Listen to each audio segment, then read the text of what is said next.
Eu vou receber agora no programa Coroatá na TV a professora Joana Etienne Lima, que é presidente do sindicato Simproem, que é o Sindicato dos Professores do Ensino Municipal. Está aqui também o professor Reginaldo, né? Meu amigo também aqui, o professor Benedito, que está aqui no estúdio. Pode vir para cá, gente. A professora Etienne, juntamente com os professores, pode vir para cá, porque aqui é um coração de mãe, viu, gente? Cabe todo mundo aqui. Meu amigo Benedito hoje veio todo de amarelo.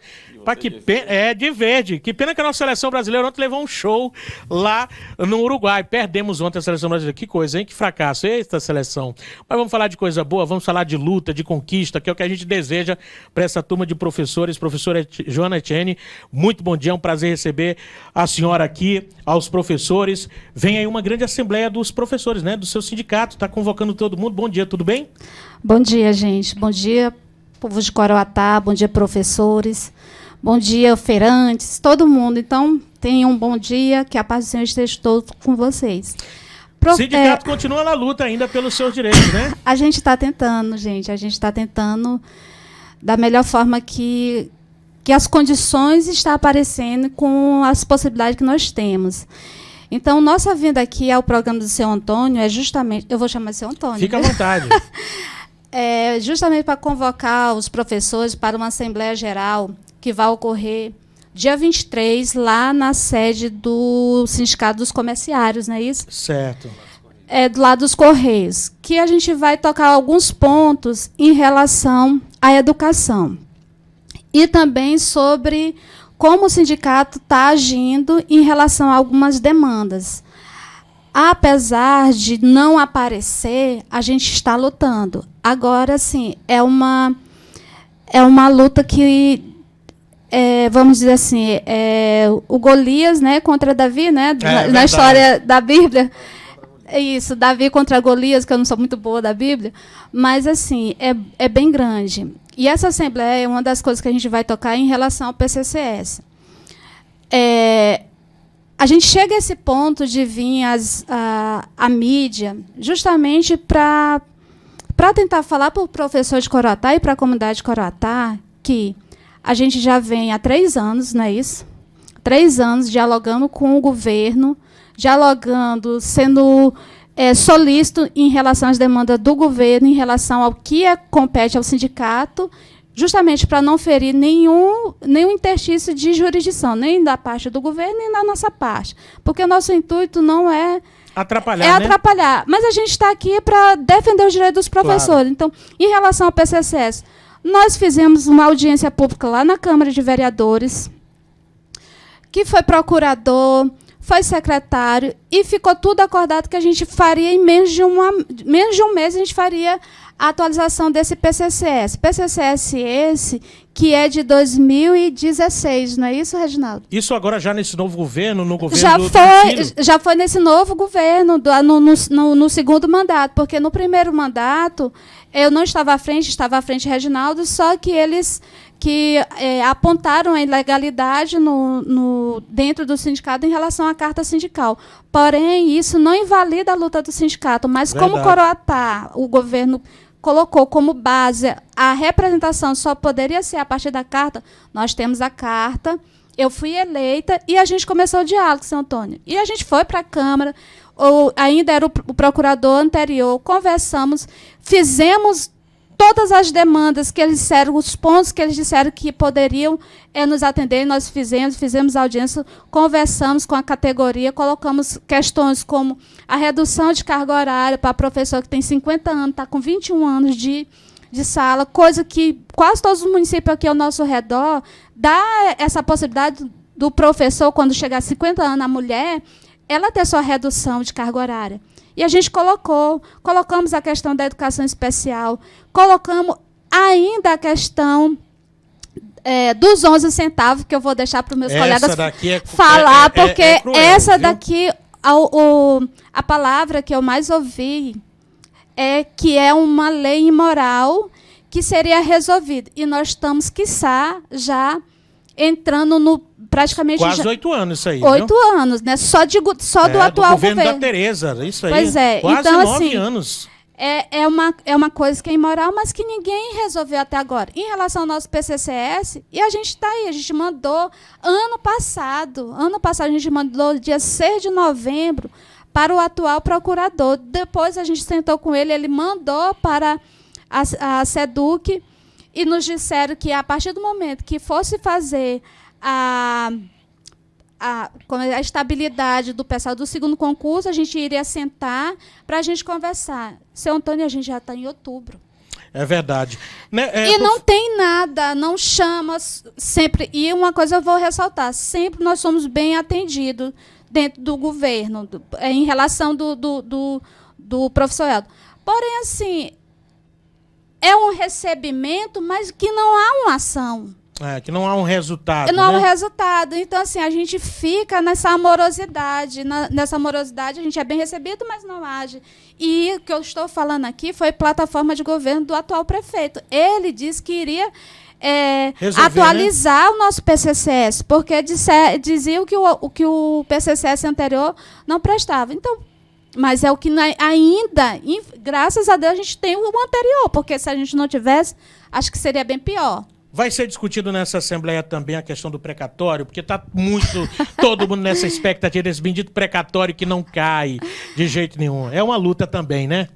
Em relação aos precatórios, que eu posso falar para os professores, a gente vai discutir, a gente tem um número do processo, e esse número que me passou foi até o procurador, o seu Portela, o seu Carlos Portela. E há possibilidade, eu não vou dizer que vai ter, porque a questão de quando você tem um processo grande como esse, que não é só Coroatá, é todos os municípios do Brasil, assim, vai depender do desembargador lá dizer, olha, pode liberar. Então, assim, a gente vai discutir sobre isso, e também um dos pontos que a gente quer discutir é em relação ao quinquênio, porque a gente já está completando agora 10 anos esse ano, né? Próximo ano já começa. É 12, não, esse ano já fez 11, próximo ano já é 12 anos do nosso concurso, e a gente não recebeu. E a gente quer orientar os professores como eles podem dar entrada no quinquênio, porque é um direito nosso. Porque mesmo que tenha uma lei federal, no nosso PCCS diz que seria automático. Porém, se o governo disser que a gente vai ter que dar entrada em protocolo, nós iremos fazer, porque a gente vai atrás dos nossos direitos. Aproveitando que vai ter uma assembleia com todos os professores juntos aí, professora, discuta lá também a questão da falta de merenda escolar, porque é um problema antigo que voltou com tudo nesses últimos meses. Eu digo isso porque nós aqui da rádio, da televisão, estamos recebendo muita reclamação da questão da falta de merenda escolar, não só nas escolas da cidade, como também do interior. E do interior a situação é ainda mais grave, porque a gente sabe que famílias são humildes, às vezes família pobre, manda os seus filhos para a escola já com aquele pensamento de que lá ele vai comer alguma coisa e voltar com um buchinho cheio para casa. Mas em muitos dos casos, os alunos estão voltando antes das 10 horas porque está faltando merenda escolar. Isso aqui não é uma denúncia mentirosa, é uma denúncia real. A zona rural de Coroatá, em algumas escolas, é pertinente esse negócio de falta de merenda. E a gente não tem nenhuma explicação por que está faltando. Pois é, senhor Antônio, assim, eu acho lamentável, assim, eu tenho duas coisas que eu fico extremamente chateada em relação ao governo. Em relação à merenda e em relação à saúde. Por quê? Porque vem o recurso da merenda. E por que não compra? Sabe que na zona rural é mais despendioso. Compre uma compra que dê para as pessoas fazerem a merenda. Ainda há pouco eu estava passando ali no São Benedito, não era, acho que já ia dar quase umas 10h20, e menino sendo liberado. Então, assim, está reduzindo o tempo das crianças na escola, está saindo mais cedo porque não tem merenda. Aí eu fico me perguntando como é que o Conselho Municipal da Merenda aprova todo o orçamento da merenda, porque ele tem que ter aprovação. A questão de compra, a questão da compra local, a gente não vê tanto aqui em Coroatá, que é muito comum em outros municípios, mas aqui eu acho que aqui é bem incipiente. Então, assim, e eu falo para os pais, denunciem mesmo, porque a nossa parte a gente vai fazer, a gente vai procurar o Ministério Público para a gente, pelo menos para o promotor, dizer para a gente o que a gente pode fazer em relação à merenda. Porque eu sou professora E uma das coisas que eu sempre dizia aqui em relação a outros municípios que eu já trabalhei é que a merenda de Coroatá é uma merenda até satisfatória, porque em outros municípios é só o biscoito, pelo menos aqui na sede tem comida e tudo, mas só que eu não sei o que está correndo e está faltando. E é como o senhor fala, não só na zona rural, gente. Aqui na nossa região, dentro da nossa cidade, nós temos regiões bem periféricas. Verdade. Que as crianças, às vezes, fazem uma refeição por dia, quando tem.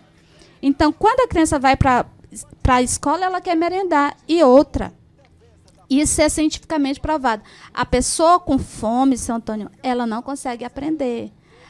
De uma certa forma, dificulta a cognição dela.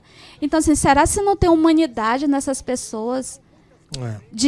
Eu não vou dizer desviar, porque eu não tenho prova em relação a isso. Mas o porquê que está faltando? Por que o transporte escolar também está faltando, sendo que tem recurso? A gente entra no site do Banco do Brasil, a gente vê todos os recursos que é mandado para Coroatá. Muito Recurso não está faltando. Agora, a aplicação dele é uma incógnita. Certo. Professora, reforço mais uma vez. O nosso tempo aqui é muito curto, infelizmente. Mas vamos ter que ter muito tempo ainda para a gente conversar com a turma do Simproem. A assembleia vai ser quando? O horário? Gente, então, assim, a gente vai ter uma assembleia dia 23, lá na Associação Comercial.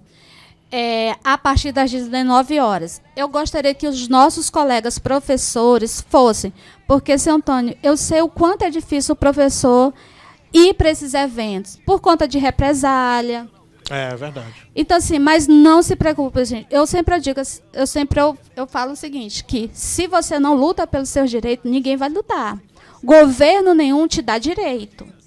Ele só dá quando ele é instigado.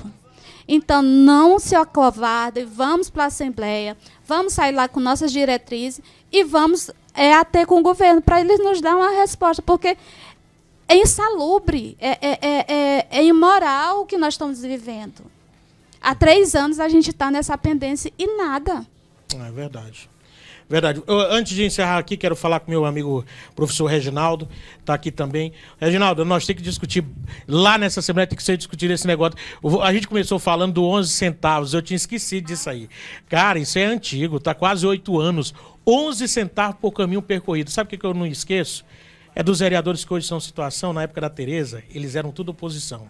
Eles foram para cima contra essa medida, esse projeto que foi aprovado lá na Câmara, no governo da Tereza Murat. Como eles eram uma minoria, passou. E agora estão no poder já há quase 8 anos, isso nunca foi mudado. Já teve vereador que teve aumento de salário, prefeito já teve aumento de salário e tudo, e não revogam isso aí. É uma situação complicada, né, professor? Bom dia, Antônio Silva, bom dia a toda a sociedade de Coroatá. Eu quero agradecer você pelo espaço.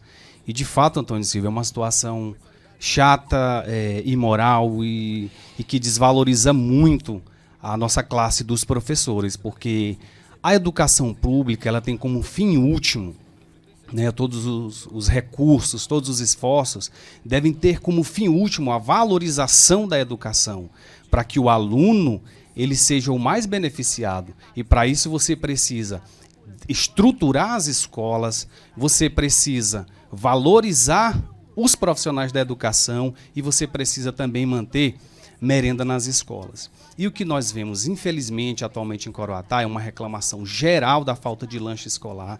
Então tem escolas aí, Antônio Silva, pai de Coroatá, que quando fechar o ano, olhe lá, pela lei, as crianças têm direito a 200 dias letivos de aula. Como falta muita merenda escolar, tem escola que libera os alunos todo dia, no caso da manhã, depois das 9h30 e à tarde, depois das 3h30. Se você for somar a carga horária, olhe lá se der 60% de hora-aula ministrado para esses alunos. É um prejuízo imenso por falta de planejamento, por falta de ação da prefeitura. E quando nós falamos da valorização dos professores, não há como não voltar a essas questões como você citou.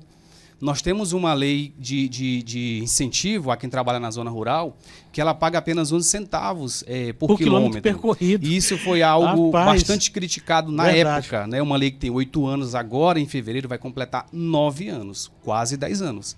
E nós temos também o nosso atual plano de carreira, que ele é do ano de 2016, ele tem 7 anos já em vigor, vai completar 8, e que a atual gestão fez muita campanha política prometendo que ela iria reformular esse plano, que esse plano não trazia os ganhos, os benefícios que a categoria ansiava naquele momento. Então, o governo atual fez campanha em cima disso.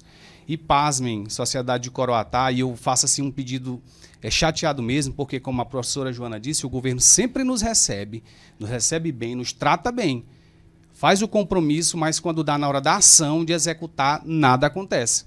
Nós estamos já há 7 anos, né, esperando essa reformulação do plano, no primeiro governo do prefeito, agora já no segundo governo, e nenhuma ação tem. Nós tivemos reajuste na Câmara de Vereadores, reajuste no salário do prefeito, reajuste no salário dos secretários, que eu tenho acompanhado tudo isso, e não tem, na verdade, nenhuma reformulação do plano de carreira. A bem da verdade, Coroatá, o prefeito de Coroatá, ele repassa os reajustes nacionais, segundo a lei do piso, mas a reformulação do plano de carreiras, que deve ser discutido toda a estrutura dos recursos do Fundeb, isso nunca aconteceu nessa gestão com a categoria dos professores. Nunca.